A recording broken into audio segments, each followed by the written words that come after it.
Warning, this episode contains graphic content that may be disturbing for some of our listeners.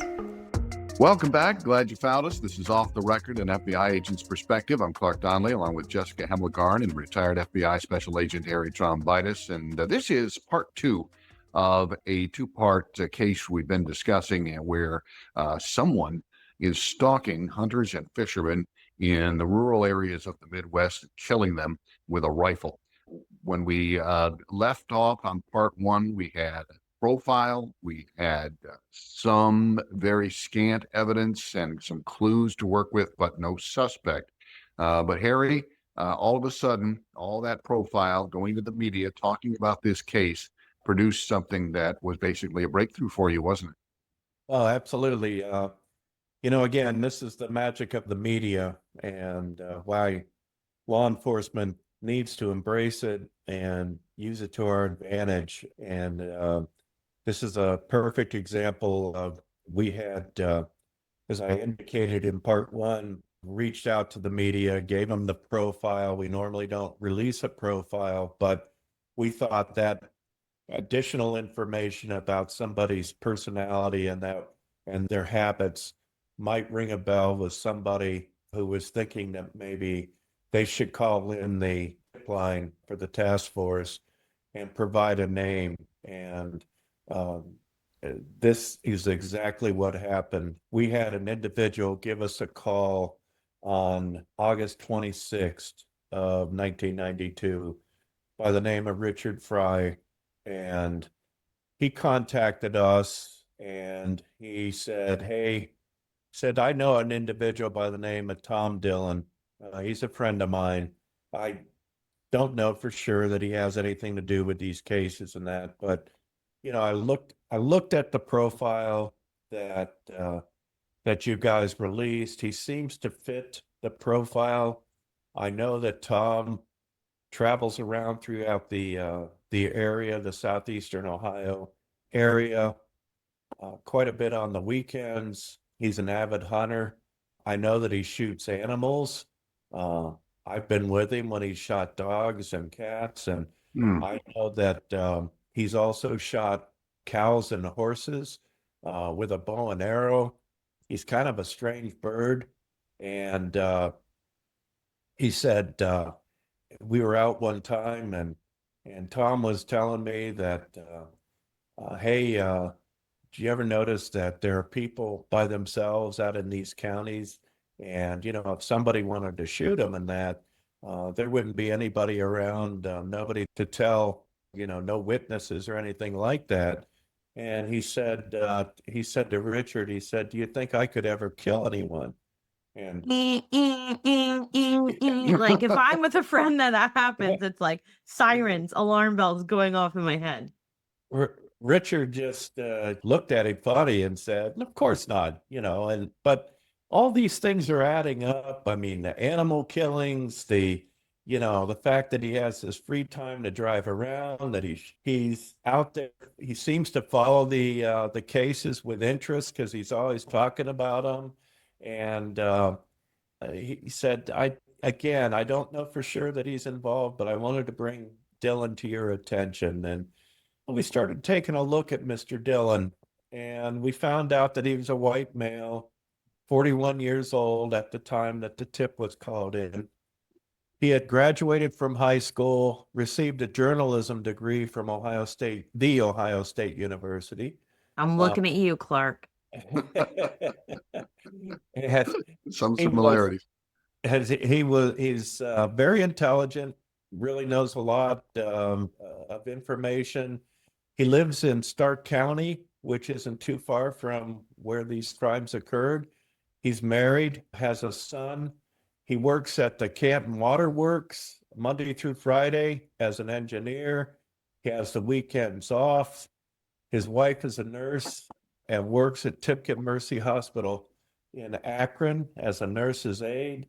And it's not unusual for Dillon to travel over 50 to 100 miles over the weekend. Fry described Dillon as a loner with an abusive personality, antisocial, and a coward. He said he's also a gun nut. He said he's been out with Dillon when Dillon's vandalized cars, trucks, campers, and even a bulldozer. Hmm. And he's admitted to burning a number of abandoned buildings. He likes to read serial murder books on guys like Ted Bundy and Henry Lee Lucas. He said, again, he has observed people out by themselves and wanted to know if he could kill anybody, if Fry thought he could kill anybody. And, again, that spooked Richard quite a bit. He's an avid deer hunter. He reads newspapers constantly. He knows that he subscribes to the Camp Repository, the Akron Beacon Journal, and the Times Reporter in New Philadelphia. That he indicated to Fry that it'd be very easy to shoot someone in these remote areas and leave the body.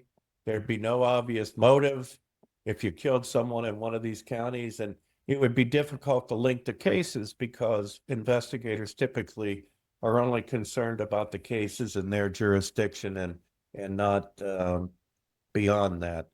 And we should mention that I should have recapped at the beginning, but let me recap.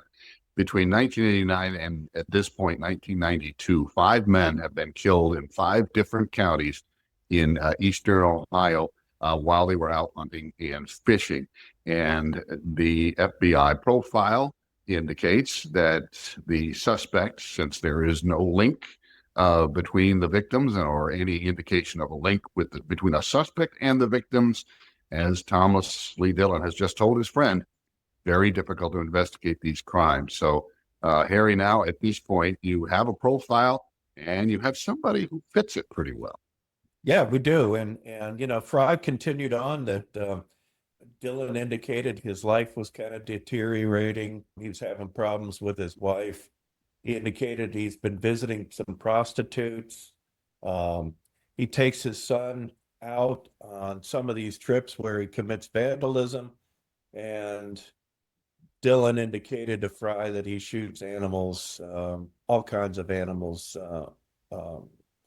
whenever he has the opportunity. So with this information that came to our task force, as I mentioned in part 1, the way we divided up following the tips was geographically. So if a tip came into the greater central Ohio area, I would be the one that would follow it.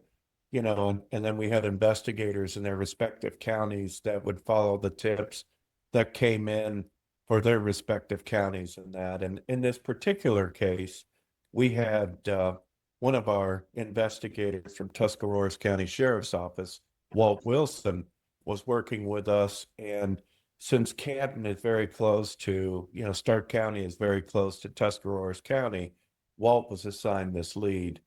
And the rest of us would go out and cover our leads, and we'd come back to the meeting the next day all disappointed and saying, yeah, we were able to rule our guy out. And Walt would come back with he was assigned to follow up Dillon.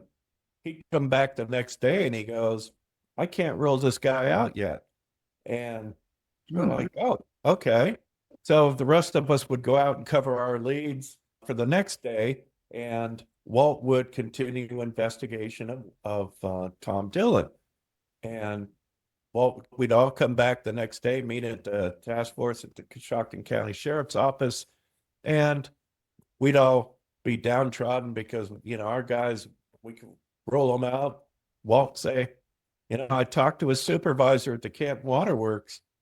He's available. He's a strange bird. He likes to read the newspapers.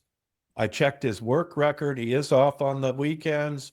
And the Wednesday before Thanksgiving, when we had the one homicide, Dillon took off work. So he was available to be involved in that particular case. At some point, probably within the next few days, Walt had come back and with doing all this investigation that he could on Dillon. And he said, fellas, I can't rule this guy out. I'm thinking this may be our guy. So at that point, the other leads had really slowed down. We weren't getting a lot of names, tip information. So we decided to focus really on Dillon. And one interesting thing that we had found out about was Dillon had been arrested by a park ranger. And the reason was Dillon was found with a silencer on his rifle. And the park ranger found him. It's illegal to have a silencer. It's actually illegal to be firing off rounds in a park where he was at. And so the ranger went ahead and wrote him a ticket. The case was turned over to the ATF, Alcohol, Tobacco, Firearms Agency, and they went ahead and charged Dillon for the possession of the silencer. And Dillon was found guilty of carrying the silencer, and he was put on probation in July of 1992, and he was ordered not to be in possession of any firearms. And so we always had this kind of this ace in the hole where if we ever saw Dillon carrying a weapon or using a weapon, we had the ability to go in and arrest Dillon and get him off the street. But we weren't ready to do that. We had really very little, if any, circumstantial evidence other than what Richard Fry had told us about Dillon matching the profile. So we needed to investigate Dillon a little bit more. We need to put him under surveillance, follow him around, see what he does, see where he goes. And so on September 11th of 1992, we, as a task force, decided to start our surveillance on Dillon. And Monday through Friday, Dillon would go to work at the Canton Water Works, but on the weekends, we'd follow him out throughout eastern and southeastern Ohio, and he would drive long distances throughout these areas. He'd just get in his truck. Typically in the morning, he'd stop off at the Dairy Mart and he'd purchase beer, and which really lent a couple of issues for the task force that we had to deal with and take under consideration was, number one, Dillon is purchasing beer and he's drinking as he's driving around throughout these counties. So how do we let him, knowing that he's drinking, drive? And what happens if he goes left of center and he wipes out a family? How can we live with ourselves knowing that we knew that Dillon was drinking and driving? But we were able to observe Dillon when he was driving, and he never sped, followed the speed limits, followed the all of the rules of the road and that, except for we knew that he was drinking. He never went left of center. We never saw any kind of a crazy driving. So at that point, we didn't know how much he was drinking. We just knew he had beer in the car, and we would occasionally see him lift the bottle up to his mouth to take a sip. The second thing was, this is a rural area, and there's not a lot of cars on the roadway. And in one of our episodes, I talk about being involved in surveillance, like in New York City, where we have lots of cars around, lots of cover, so many different people around. It's much easier to follow somebody, in New York City than it is really on a vacant rural road where there aren't very many people around. You can't be right up on him because he'll see you in his rear view mirror. But we were concerned that what happens if he goes around the corner and he sees somebody by themselves and he decides that's the person I'm going to shoot? And could we get up there fast enough to prevent another homicide? And this really caused us a lot of consternation because, and our bosses they were fit to be tied. They didn't know, the guy's drinking. You can't be right on his, his backside when you're following him. You got to be back from a distance. Can our team get close enough to prevent another homicide if he decides to pull off and shoot someone?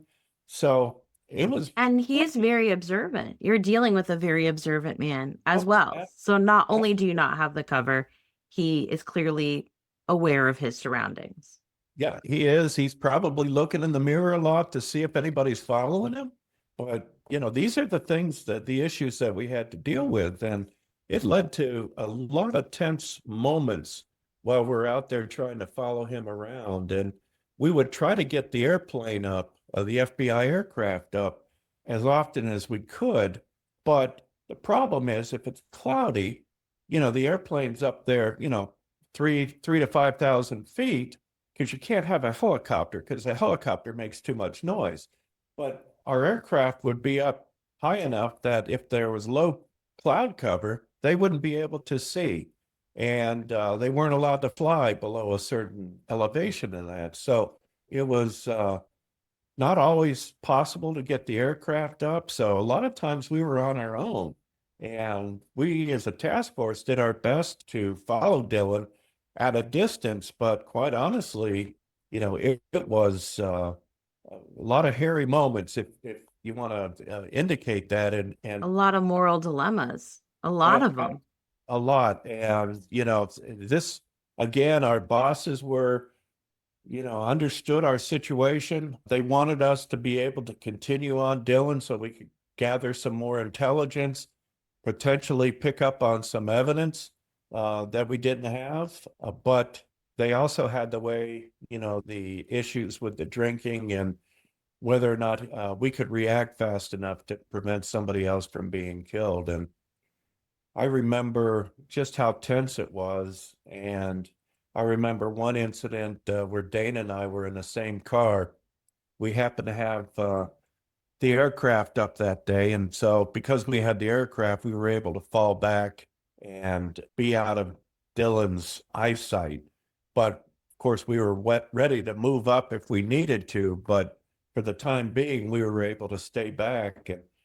And when the aircraft's up and you're falling back and you can't see your subject that you're on, you have to rely on the aircraft to call out what's going on. And I remember in this particular day, the aircraft going, the agents that were in the aircraft were going, okay, Dillon's continuing on this road, and looks like there's somebody in the roadway up ahead Oh by no. themselves.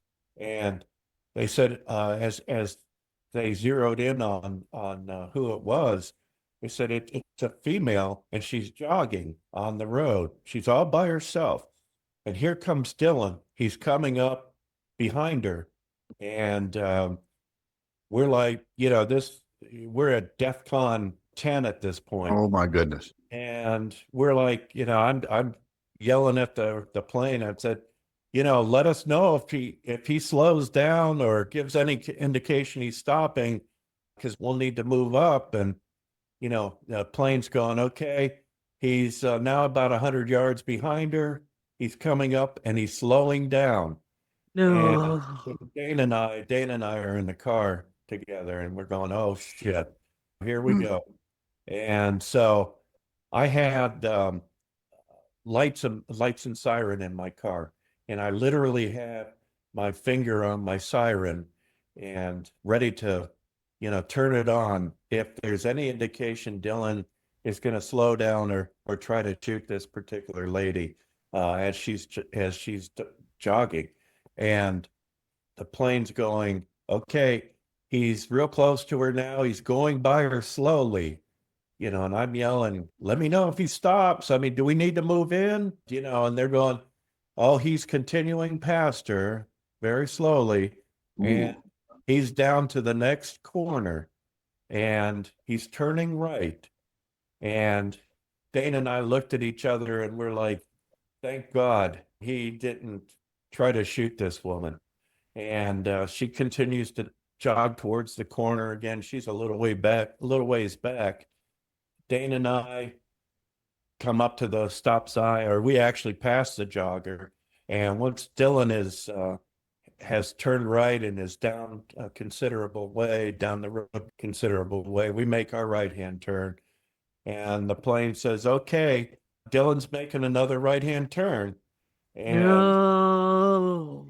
so we're going, Oh, oh my, all right, we got to get up there. And so we're we go past the jogger, we turn to the right, we're down to the next corner, and we're about ready to make our turn. And the plane says, okay, he's down to the next corner. He's making another right. He's squaring the block.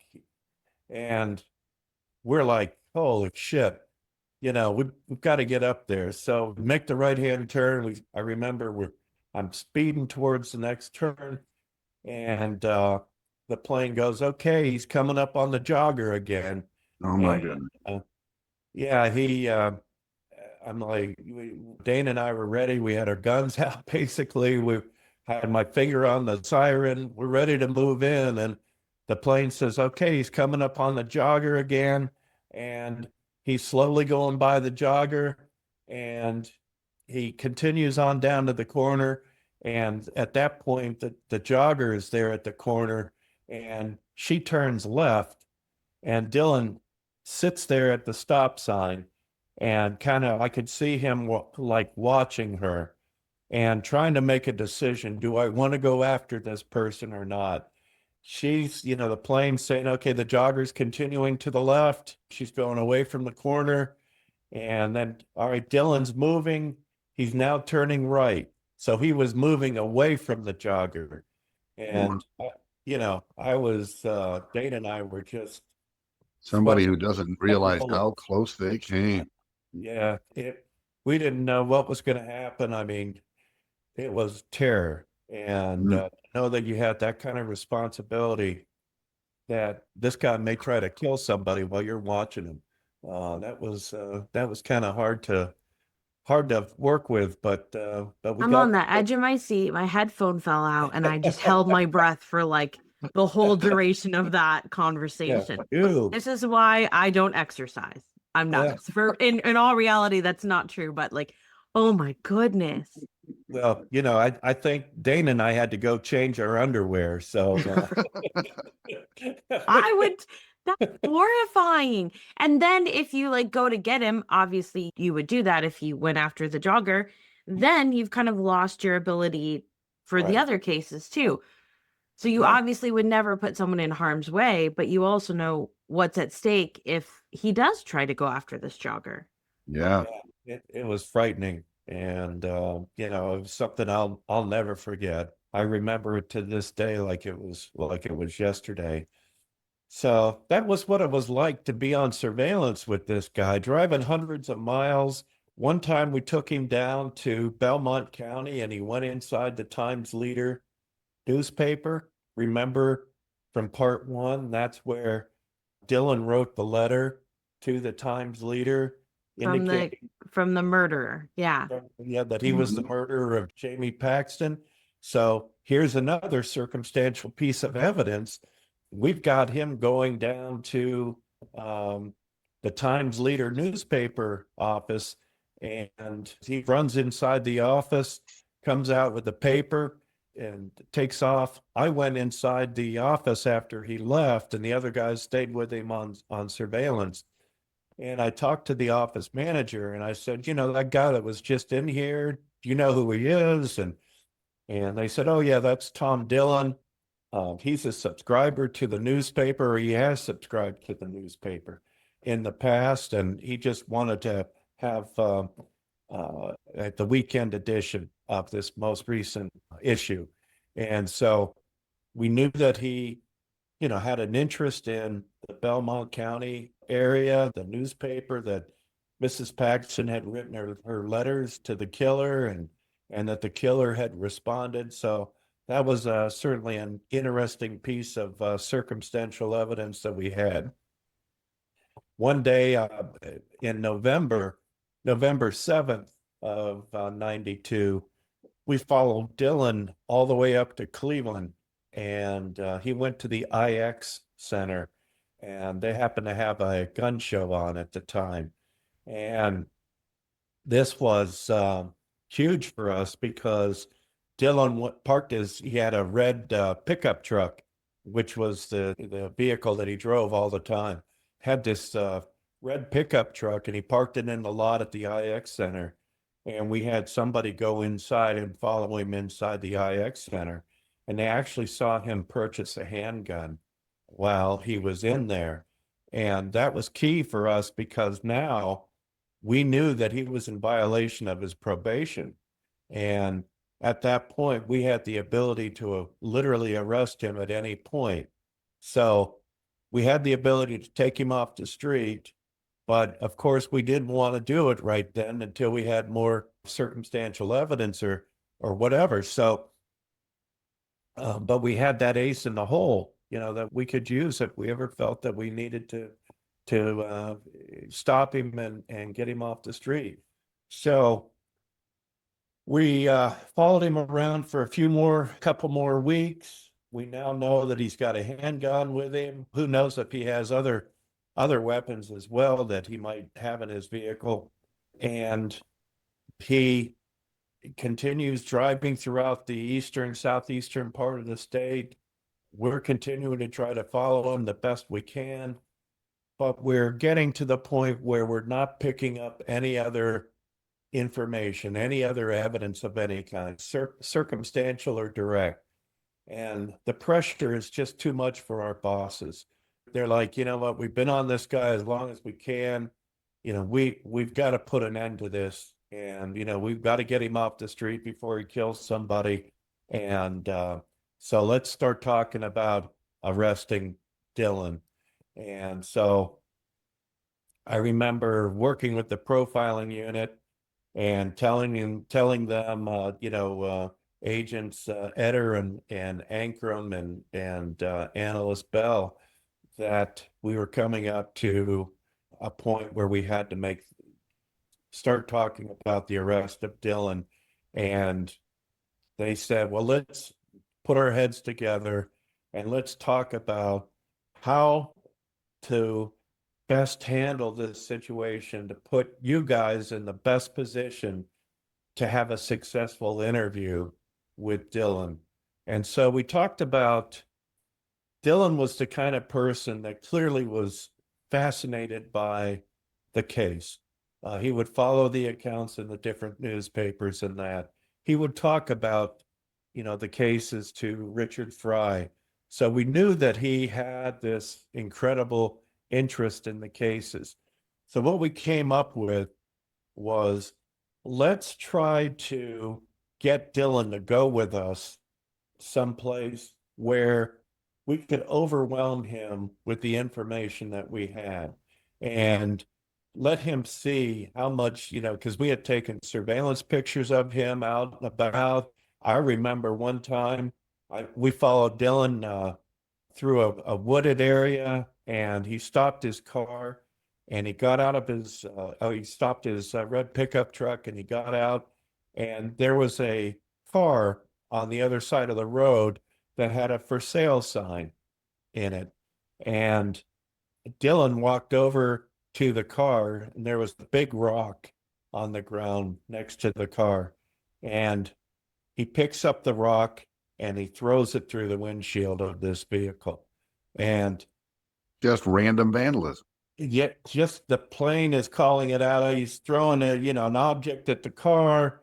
Looks like he picked up a rock and he threw it through the windshield of the vehicle.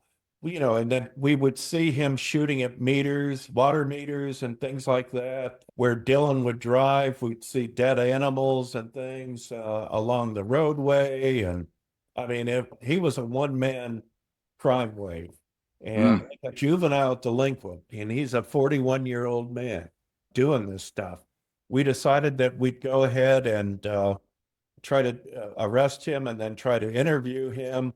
And Dillon would stop every morning at the Dairy Mart, not too far from his home, and he would go inside and purchase beer that he could take with him while he's driving around.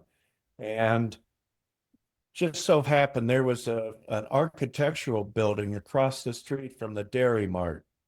And it would be a really convenient spot if we wanted to try to interview Dillon, to walk him across the street. And if we could get him to go across the street with us, that we would want to show him something that we think he would be interested in. And we went in, I remember going in with Walt Wilson, and we talked to the people in the architectural building. We said, hey, would it be possible that we borrow your building on a Saturday coming up, maybe like this Saturday? And we identified who we were and everything, obviously. And they're like, hey, they were completely cooperative. They said, nobody's here on the weekends. You can have the whole building on Saturday if you want it. Use it any way that you want. Of course, we didn't go into detail to tell them what We'll just be interviewing a potential serial killer. Yeah, that's what we really need your building for. Nothing to see here, folks. We wanted to know if they had a room that we would be able to put things up on the walls and that. And they said, oh yeah, we have a lunchroom downstairs. We have some tables set up and you can use the walls. And so anyway, bottom line was they welcomed us into their building. And I remember, they didn't ask any questions. They couldn't have been more cooperative. They knew we were going to be doing something important. That's really all that they knew at the point. So the plan that we came up with was that when Dillon would leave his house it would be, we came up with Friday, November 27th. It was like the day after Thanksgiving. We figured that we didn't want to do it on Thanksgiving because Dillon would probably not leave his residence, that he would probably stay home with his family, we assumed. And so we would try for the next day. And what we wanted to do was when Dillon went to the Dairy Mart to pick up his beer, Walt and I would come in behind him, pull into the parking lot behind his truck, and identify ourselves and see if Dillon would walk across the street with us to look at some things that we thought he would be very interested in. He wouldn't be under arrest at this point. He would it was something that he would hopefully be so interested in, he'd want to go with us to see what the hell the FBI and Tuscarawas County Sheriff's Office wanted to take a look at. And the night before, on Thanksgiving Day, Walt and I went to the architectural firm.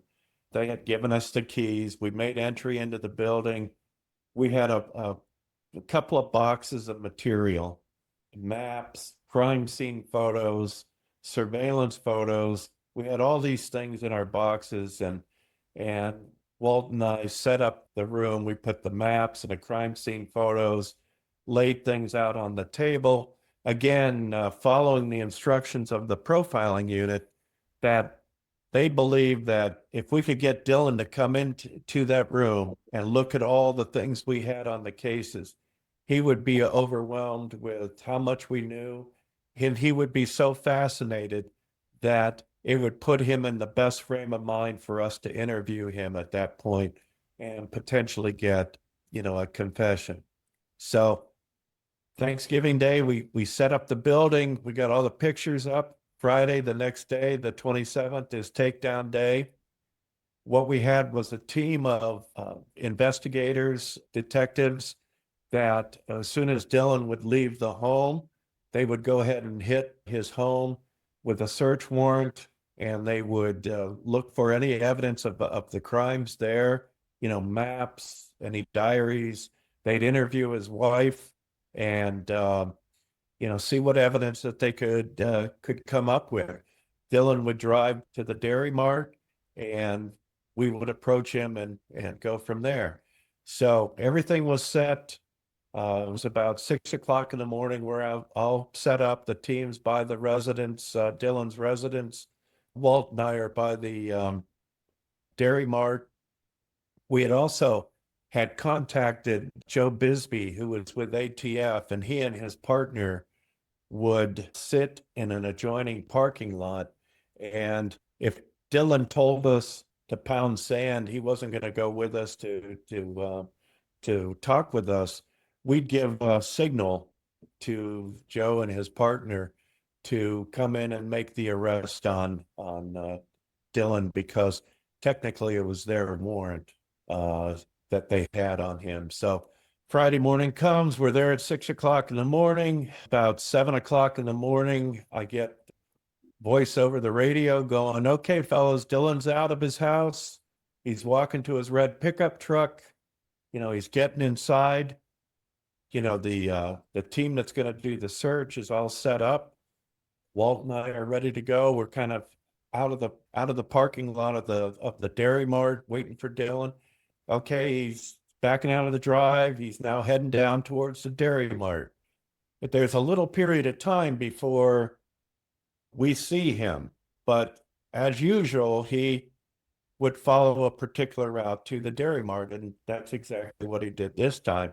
We see Dillon's red pickup truck make the turn on the road, onto the road where the Dairy Mart is.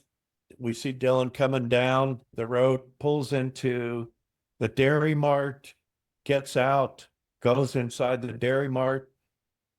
Walt and I pull up behind Dillon, block his truck in so that if he saw us, he wouldn't be able to, get in and drive away.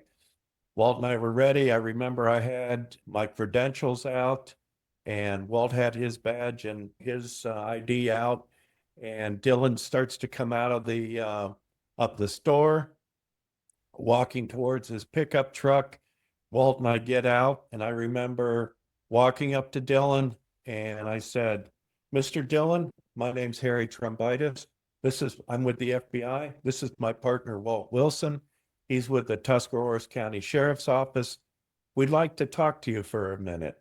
And you could see Dillon's jaw just like drop. Here's the FBI, the Tuscarawas County Sheriff's Office detective is here. They want to talk to me. What do they want to talk to me about? And Dillon says, okay. And I said, we'd like you to walk across the street with us. We've got something to show you that we think you'd be very interested in. And he goes, okay, let me put this down. So, and keep in mind, we didn't know if Dillon was armed, whether he was going to reach into his truck and try to grab a gun. We knew that he had purchased one, and chances are he probably had some other guns around.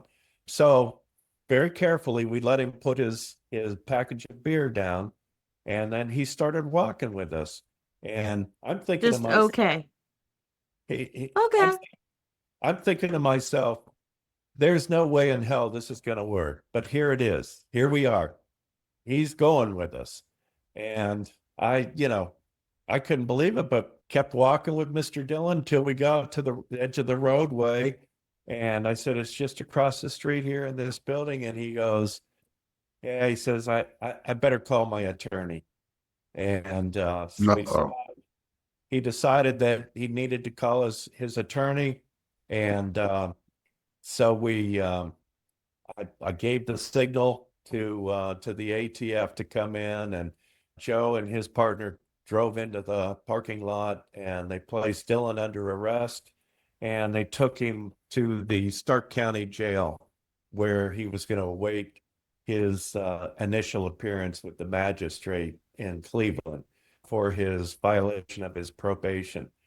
So as they drive away, Walt and I are just beat. We felt like we blew it. We felt like, all this work that we had done so far, now we didn't get anywhere. Somehow we screwed it up. Dillon wouldn't go for us or with us. So we both felt defeated. It was an awful feeling. We felt like we let everybody down.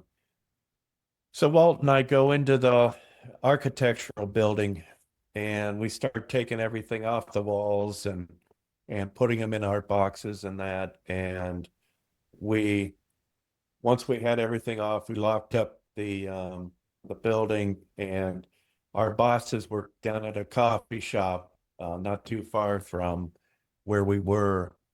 And we walked in, and they saw the look on our faces, that obviously this didn't work out. And they were like, yeah, you did the best you could, that kind of thing. But, we felt like we let everybody down. And we're just about ready to get a cup of coffee, and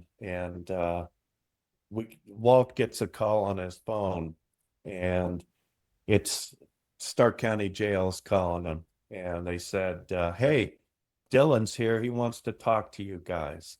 Oh, okay. So we're like, "Holy mackerel! Dillon wants to talk to us." So Walt and I made a beeline to the Stark County Jail. We took our materials out.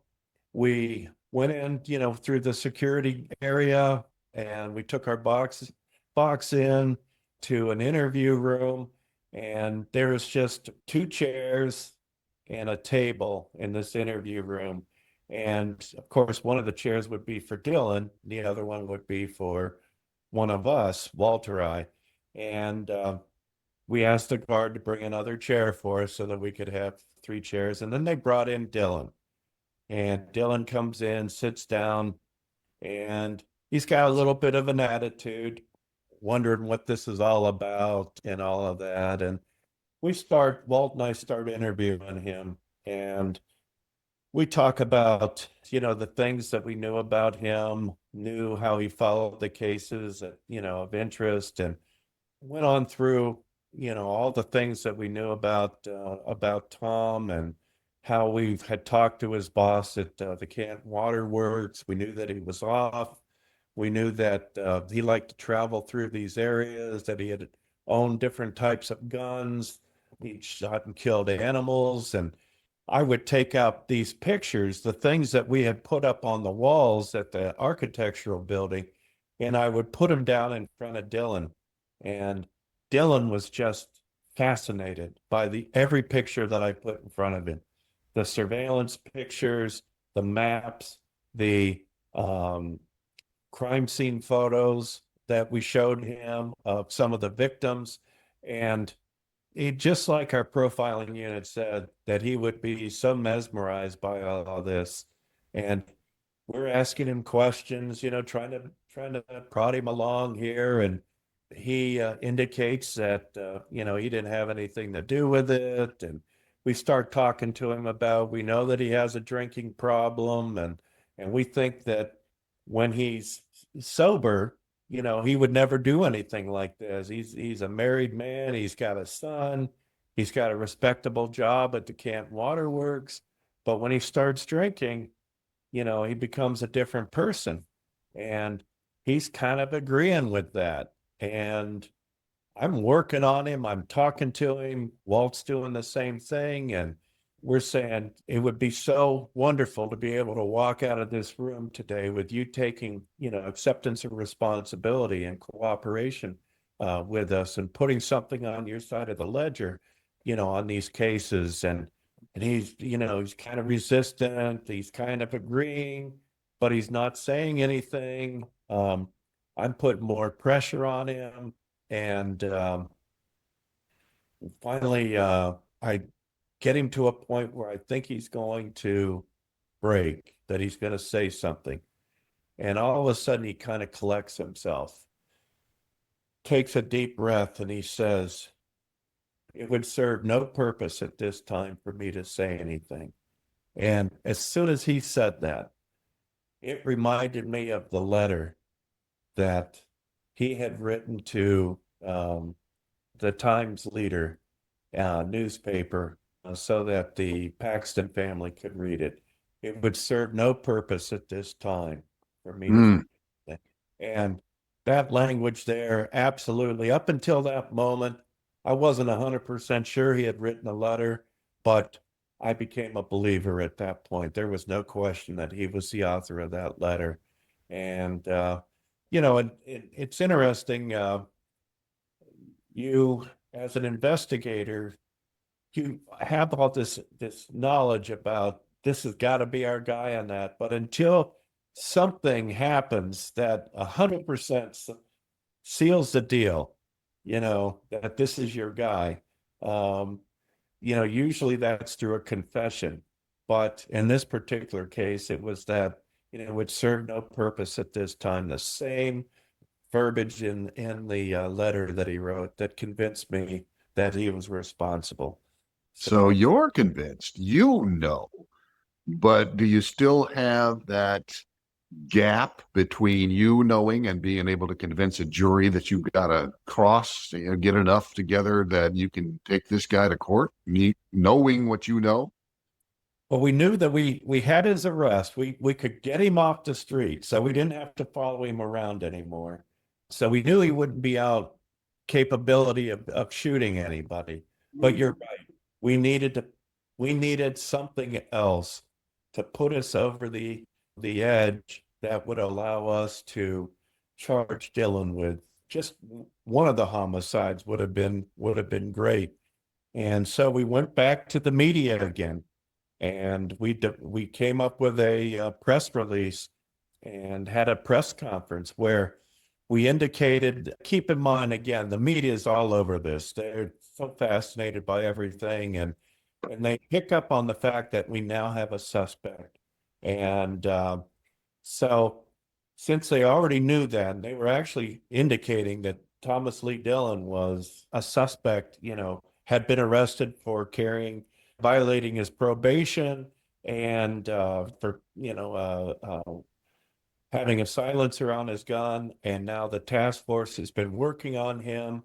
And so the media was putting his name out there already. So we decided to go ahead and use that to our advantage. And we indicated, in our press release and also our press conference, we said anybody who has any information regarding Thomas Lee Dillon and his activities, or has purchased any weapons from or sold weapons to Dillon, please contact the task force.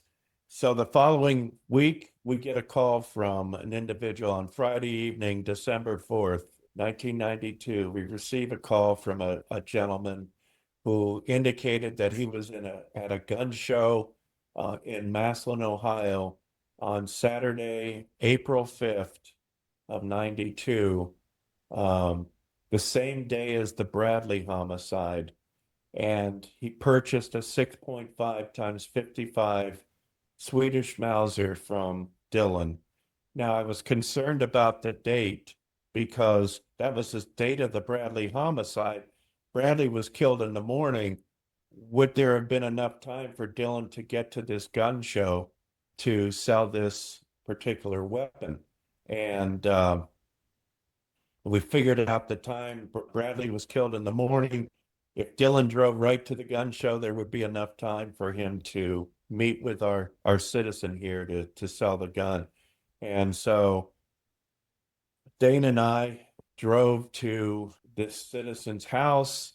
And I remember it was in the evening, it was snowing, cold, blustery night. We go in, we identify ourselves to the citizen and indicate that we're interested in what gun that he bought from Dillon. And he sits us down at the little kitchen table and he says, "I'll be right back." And he comes out carrying the Swedish Mauser, and he's got some ammunition with him. And he said, "This is the gun I bought from Dillon on that day." He's got the ATF paperwork with him. You're required to fill out an ATF form when you buy or sell a weapon. He's got the date, the time. He's got Dillon's signature. I mean, all the information of the purchase of that Mauser is right there on the ATF form. And he said, "I also bought this ammunition from him as well, the 6.5 ammo from Dillon at the gun show." And so now we had a weapon finally that maybe we could test and see if it had any connection to our homicides. And so we left the citizen's house. We thanked him profusely. He, didn't want anything for it. He said, just, when it's all done, he said, if I could have the rifle back, that'd be great. And so he indicated to us that he wouldn't say anything to anyone and he would keep it quiet. We put the rifle in Dane's trunk of his vehicle and the ammo. And Dane, the very next morning, offered to take the weapon and the ammo down to our FBI lab where I had arranged an examiner to take a look at this, the recovered rifle and compare it with the recovered bullet fragments from Claude Hawkins and Gary Bradley. And he said that he would take a look at it as soon as Dane could get there. Dane drove it down to Washington, D.C., met with the or not the firearms instructor, the examiner, and took it up into the lab, gave Dane a little bit of a tour, and then he started working on the examination and that. And within a couple of days, I got a call. I'm sitting at my desk, and I get a call from our examiner, and he goes, "You've got your gun." Mm. And I said, "Are you kidding me?" And he goes, "No." He says, "I am 100% sure I can say that is 100% sure that that's the weapon that was used to kill Gary Bradley." And he said, "I'm about 99% sure that it was the weapon that was used to kill Claude Hawkins." And he said, "You got to have so many points of identification." And he said, "I'm just a couple of points short on the Hawkins case, but 100% sure on the Bradley case." All So right. Wow. So now you've got Wow. serious evidence to work with. now we finally have a piece of evidence that we can use to go to trial with Dillon. So since the best case was in Noble County, that's the one where the firearms examiner is 100% sure that that weapon that we picked up from our citizen that he bought from Dillon is the weapon used to kill Gary Bradley. That's where our prosecutor, we had the best chance of taking the case to trial, was down through Noble County. So we now had the rifle that which definitely used to kill Gary Bradley, and most likely the weapon that used to kill Claude Hawkins. So on January 21st of 93, we went to the grand jury in Noble County, and we were able to get Dillon indicted on 2 aggravated murder charges on February 9th of 93. Dillon went for his arraignment. I remember being at the Noble County Courthouse, and after the arraignment, Dillon saw me standing, I was there for the arraignment. He saw me, and he said, and he was coming by me with his attorney, and he said, "I'd like to talk to you." And I said, "Okay, is it okay with your attorney?" And the attorney, said, "I'll get back to you in just a second." And I let the prosecutor for Noble County know what Dillon had told me, that he wants to talk to me. And Lucian Young was the prosecutor in Noble County. I told Lucian about it, and he said, "Absolutely, you're free to talk to him if he wants to talk to you." And so Dillon's attorney came to me and said, "Dillon wants to talk to you." He says, I'm not a big fan of that, but he said, "I have no problem with it, I guess."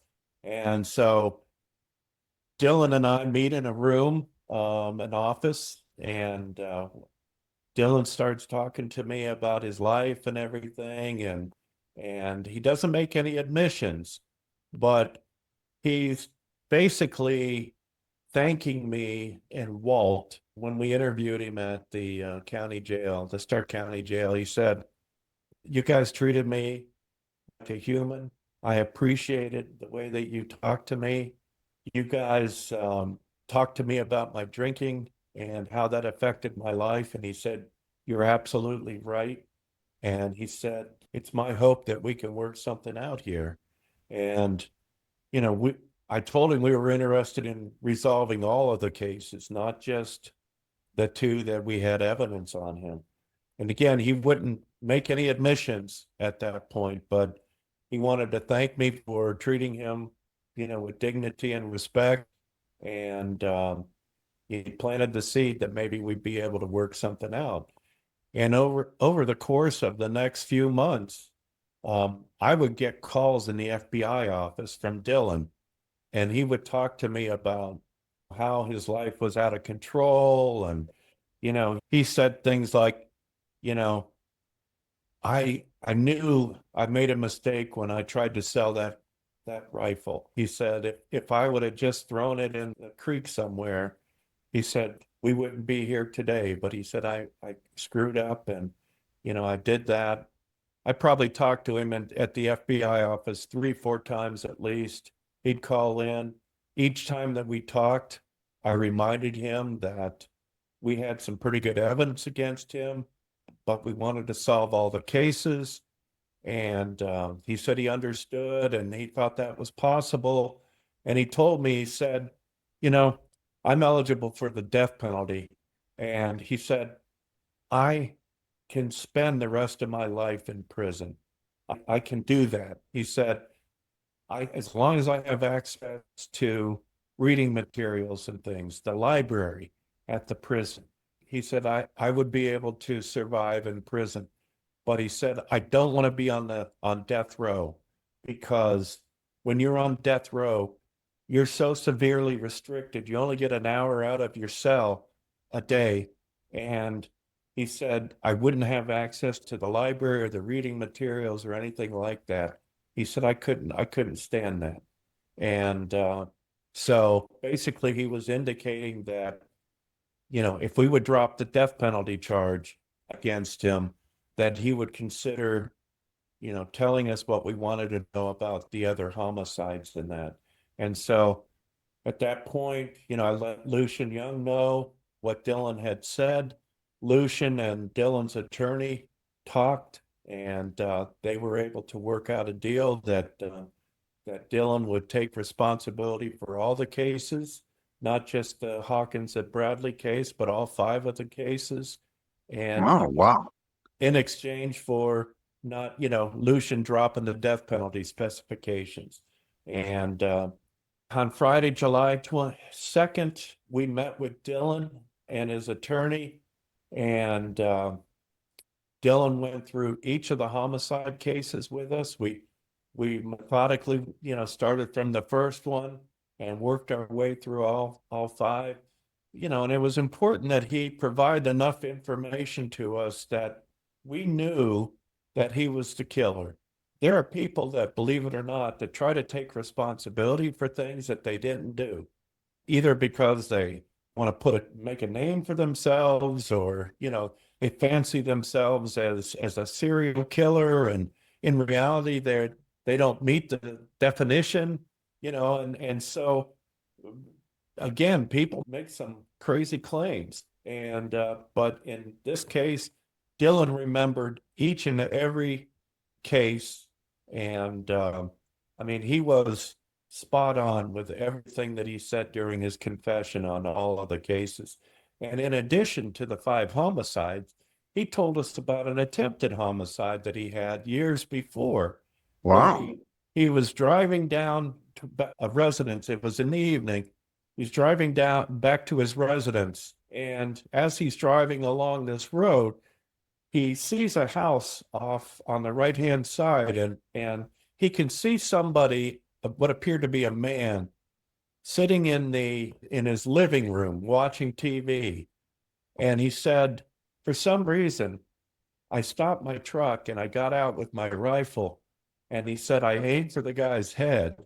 And when the bullet, I fired, and when the bullet hit the glass, it kind of ricocheted into his shoulder. And Wow. And so here's a case we didn't even know about. We were able to track it back. And in fact, it was true. We had an individual that was shot. They never solved the case. And so Dillon took responsibility for that. So that was something that we hadn't had. And then Dillon started talking about the arsons that he committed. And he said, I've probably committed over 150 arsons. Wow. Whoa. And he says, I could tell you just about every one of them. And so what we did was we called in an investigator from each of the counties where Dillon said he committed an arson. And they would bring in maps. And Dillon would sit with them and he'd say, I committed an arson there. And they'd go, yeah, we know about those, but there was no arson there. And Dillon would say, go back and talk to the landowner and see what he says about whether they had an arson. And sure enough, the investigator would go interview the people that owned the land where the Dillon claimed he set a fire. And they'd say, yeah, there was a fire here. We just didn't think it would do any good to call the sheriff's office. So we never Oh, darn. So there was about 150 of these. I can't remember how many different detectives we called in from all over the place. And Dillon was able to point out each and every one. And it was amazing, the detail that he could provide on the homicides as well as the arsons was just phenomenal. And we got to the point where, again, on Friday, July 2nd, he confessed. He talked about the animal killings that he committed with a bow and arrow, cows and horses. And I mean, it's just, this guy was a one-man crime wave. There's no question about it. And then on Monday, July 12th, Dillon had his hearing where he pled guilty to all 5 homicides. And that was an incredible experience. We had 5 families there, even the one from the East Coast they all came in for Dillon to hear the words that to say that Dillon killed their loved ones. And it was so sad. I mean, people were crying. Here's this man, Dillon, sitting there, and we have pictures of this Dillon in the courtroom, Jessica, just so you know. And it was so sad as the judge talked about each homicide count, and hear Dillon say guilty, that he was guilty of each one. And when the families got to hear, like they'd say in the case of the death of Gary Bradley, how do you plead? And then Dillon would say guilty, and the family of Gary Bradley would be there and start crying. And here's this man that ended their husband, father's life. And what can you say about somebody that's that cruel? And so he went through all 5 cases. The judge ended up sentencing him to 165 years in prison with no chance of parole. And I went down to visit Dillon. Here's another interesting thing. Dillon wanted to go to prison that was in Ohio that was closer to his family. And that way it would make it easy on his wife and his son to come visit him. Well, the family was having none of that, the different families, of the victims. And they put together a petition, and they had a whole bunch of signatures on it. And they sent it to the judge, and they said, we want Dillon to be sentenced to prison in Lucasville, which is the most notorious prison in Ohio. And we don't care if it's more convenient for his family to visit Dillon in a closer prison. This is where we want to see him sentenced to. And sure enough, the judge says, I agree.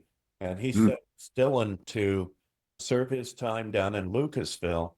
And I remember getting a call from the wife of Dillon, and I just never forget this. She starts complaining to me that, she was so disappointed that the families wanted to send Tom to Lucasville, and it would be such a hardship on she and her son to have to drive to Lucasville to visit when we could visit Tom at a much closer prison. All the family's doing is thinking of themselves.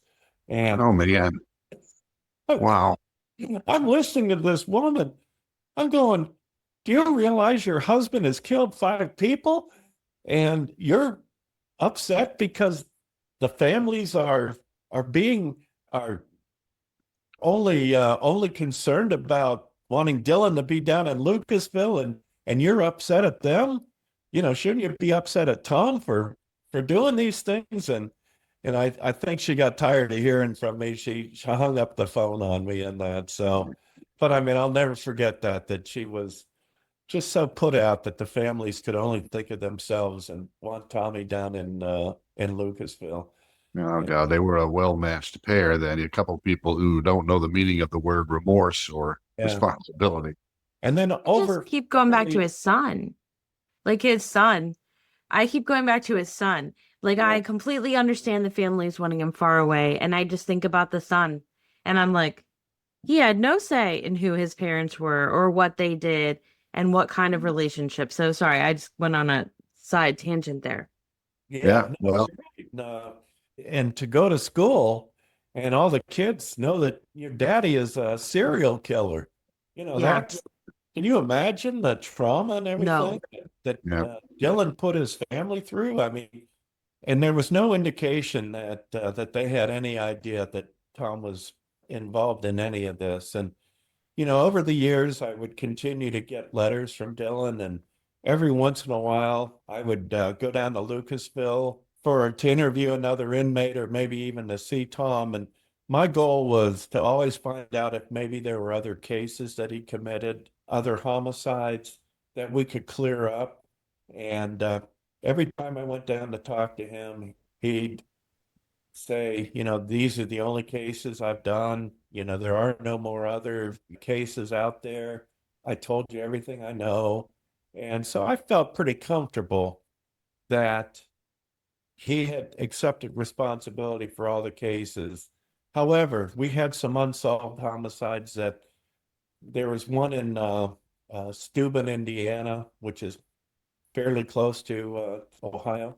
And also we had two hunters that were shot and killed up in Kalamazoo, Michigan. And a lot of people thought that Dillon was responsible for those two, but he denied it. And, without any evidence indicating that he was involved, we have to assume that he was not involved. So, it spent, again, a lot of time communicating with Dillon. He always denied doing anything else. And then on Saturday, October 21st of 2011, Dillon passed away. He developed cancer and passed away in the hospital. And so that was the end of Tom Dillon. But it certainly is a case that I'll remember for the rest of my life, and certainly the families that were involved, losing their loved ones. And the whole, if you talk to anybody today that's from southeastern or eastern Ohio, they'll tell you this case scared the hell out of them. Having somebody going out and randomly shooting and killing hunters and fishermen, it just scared the hell out of them. And a lot of people stayed away and were just scared to death to go. But once again, we were able to all work together and hold the bad guy accountable and bring justice to the families. And that's what it's all about. Sure is. Now, I know a psychologist kind of diagnosed Thomas as having a personality disorder, but couldn't say why he developed it, and it didn't say that he met the legal definition of insane, but he never showed any remorse in your description of your interview with him, and the letter where he talks about being two people and not feeling the slightest compunction about killing these people completely at random who had done nothing to him. This is a guy who clearly had some serious psychological problems. But did you ever find out or to understand any motivation behind all this? As he kind of said, well, I killed for the sole reason of being able to kill somebody. And he said, I don't know why. He was evaluated by psychologists. They determined that he was, in fact, sane. And he just, obviously had a personality issue. And I remember Jeffrey Smalden, is it really a great guy, forensic psychologist that interviewed Dillon. And matter of fact, Jeff has written a book about some of the people that he's interviewed, and he has he interviewed Dillon on this, and has a part in his book about Dillon. And Dillon was saying he knew right from wrong, but there was just some kind of a quirk in him that when he'd see somebody by themselves, he had the desire to shoot him, and didn't bother him. You talk about remorse. The only remorse that he might have felt on any of them was Jamie Paxton, because he was so young. But I think Tom Dillon's only remorse was that he got caught. And I have a feeling that if we wouldn't have caught him and got him off the street, there would be other dead bodies out there. And so I'm thankful that we were all able to work together and put a case together against him. Yeah. Great example, too, of law enforcement working together. You got county sheriffs from 5 different counties, plus the federal authorities as well as others. So, Jesse, you got some takeaways from these 2 episodes? Yeah, so the first takeaway I had was about the role of drugs and alcohol in both perpetrators before a crime and also after a crime. I don't think I had any idea. It makes sense when Harry described that a lot of them use it as a coping mechanism after committing a homicide, but also Dillon saying that it brought out a part of his personality that to me I hadn't really thought about, but it makes complete and total sense. Do you want to add to that? No, I understood what you were talking about, because I was about to say that this, whatever personality of Thomas Lee Dillon's, the violent side of it, certainly seemed to be triggered by alcohol. So what else were you thinking about? The second thing I found really interesting was the role of the families in the sentencing. And Harry, is that a common thing? I had never heard of a family kind of giving preference to a prison and a reason for that. Is that something that families can do? Is it common, I guess? Well, here's my understanding. Most of the time, I know it's this way on the federal level. I'm not 100% sure on and this was a state case. This was not a federal case, ultimately. In a federal level, it's completely up to the Bureau of Prisons. That's my understanding, is even the judge has no say in where somebody goes. I'm not sure about the state. Somehow, this judge that we had in the Noble County court was able to have some influence on where Dillon was sent. I don't know how common that is, but if you think about it, I can't imagine too many people too many victims' families have a preference where, somebody serves their time, just that they're in prison and they're not going to get out. So I'm not sure how common that is, but in this case, the families put this, this together and this petition together and sent it to the judge, and the judge was able to use some influence, I guess, in order to get Dillon sent to Lucasville. And rightfully, to be honest with you, I think that's where Dillon deserved to be. That's where some of the worst were at the time. Now it's shifted a little bit, and there are other prisons in Ohio that, hold some of the really bad people. But at the time, Dillon deserved to be down in Lucasville.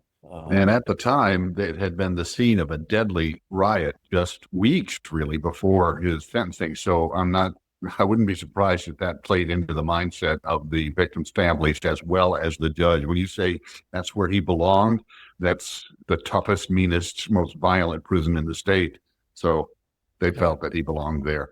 Yeah. Whether, again, the location, I don't know if I can't recall if the families of the victims knew for sure that Dillon's wife was pushing for him to be sentenced to a prison close to them. I'm not sure about that.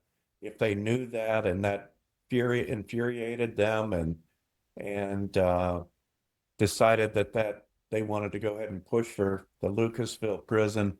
I'm not sure about those circumstances. It's very possible if they heard that they wanted to make it as difficult as possible on the family, on Dillon's family. And, but again, I don't know that for sure. Yeah. Any final thoughts, Jesse? I was just going to say, if you want to see any of the pictures that we have included about the case, make sure to go check out our Instagram account at Off the Record FBI. And for those of us who may have stumbled upon us, if they want to share and follow and keep up with this podcast, how do they do that? You can make sure to find us on all your favorite podcast platforms, and also on YouTube. If you subscribe or follow, you'll always get updates and you'll know exactly when the next episode drops. And we hope you'll be there for that. I'm Clark Donnelly on behalf of Jessica Hemmelgarn and retired FBI Special Agent Harry Trombitas. We appreciate you tuning in this season and hope to have you back next time as well for Off the Record, an FBI agent's perspective. Off the Record, an FBI agent's perspective is created and hosted by Clark Donnelly, Harry Trombitas, and Jesse Hemmelgarn. Produced by Jesse Hemmelgarn.